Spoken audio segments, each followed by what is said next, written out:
is there any part of you that has that like lingering Toronto Maple Leafs thing swinging around your head that when it comes playoff time, they won't play to their potential?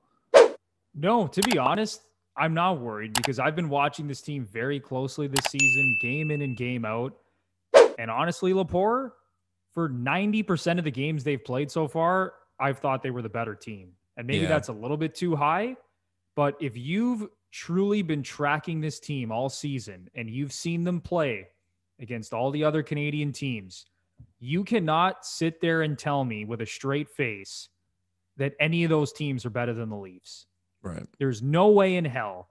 And yes, can Connor Hellebuck stand on his head one game? And can Connor McDavid and Leon Draisaitl go nuts for a couple of games?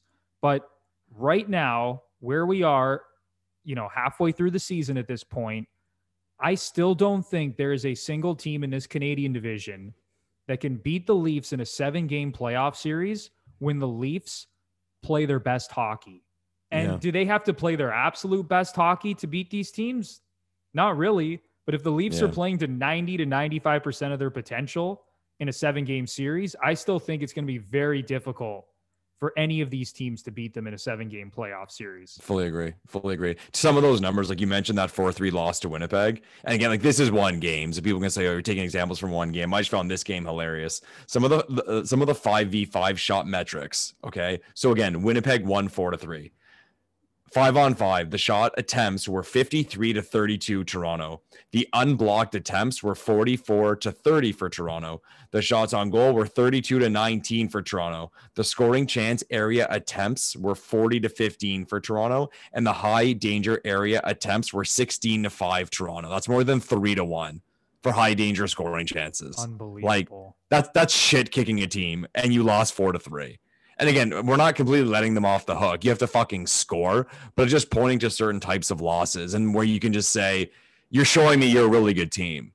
And like these are going to happen, and Leafs Nation's going to freak out. The media is going to freak out. They're going to fuel everything. But I mean, me looking at it, there are reasons why I might be. No, you know what? I take that back, because the only things that would worry me going into, say, a series with Winnipeg is Hellebuck. And no team, like, I mean, even the juggernaut Tampa Bay Lightning teams would go into any series and say, well, the goalie might stand on his head.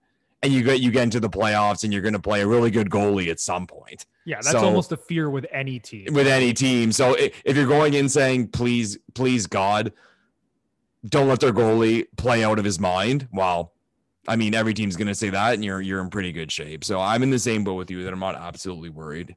Right. And even too, it's actually kind of funny, like back to people freaking out. Someone pulled this up, which I found was awesome. So of course, Leaf Nation is freaking out. The Leafs have lost 5 of their last 6 games. And, the takes come out of like, we thought this team was a contender. There's no way any real contender would ever play this badly over a stretch. Oh, really? So let's go back. Let's look at the numbers, ladies and gentlemen. Enlighten us, Michael Lepore. Oh, man, awesome. Because, again, it's the whole thing of when bad things happen. I've brought it up before, the whole, what if this happened to the Toronto Maple Leafs? And how people would be kicking and screaming and going nuts. But when it happens to any other team, say minus the Montreal Canadiens, nobody cares or no one notices. So last year, the Tampa Bay Lightning won the Stanley Cup. They had a stretch where they lost 5 of 6 games, just like the Leafs. The year before, the Blues won the Stanley Cup, the 18-19 Blues. They had a stretch where they lost 5 of 6 games. Going back, the 7-18 Capitals, they had a stretch where they lost 6 of 8 games. Whew. Yeah, exactly. Oh, I'm not done, Bruno. Then you go back, the 16-17 Penguins, they had one, it was a little different. They had a 4-game losing streak, okay? But now you go to the 15-16 Stanley Cup champion Pittsburgh Penguins. They had a stretch where they lost 9 of 11. Oh my goodness. Bad. Like, again, what if this Leafs team lost 9 of 11? So again, not letting them completely off the hook. They lost games. They played really poorly in some of those games. But what, as we like to do on Gluttons for Punishment, is try our best to push forward a little perspective. And They got to turn it around. We're not denying that. They got those 2 games coming up this week against Calgary. They have a break. We expect them to play well and turn it around. And it is going to get to a point where you don't just really expect good play or hope for good play. You hope for W's, because it does get to a point where, no, we got to start getting some points, boys. But at this point, no. The Leafs are pretty well in the same boat as I had them a week ago doing this podcast.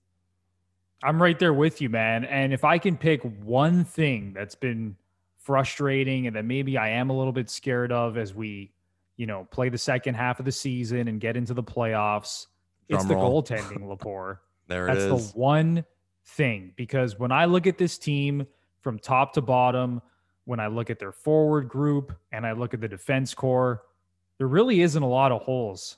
There really isn't. You stack and this team's going to add, Bruno. Like we even talked about, like this team is good. That first round draft pick is gone. This team's going to add. They have to.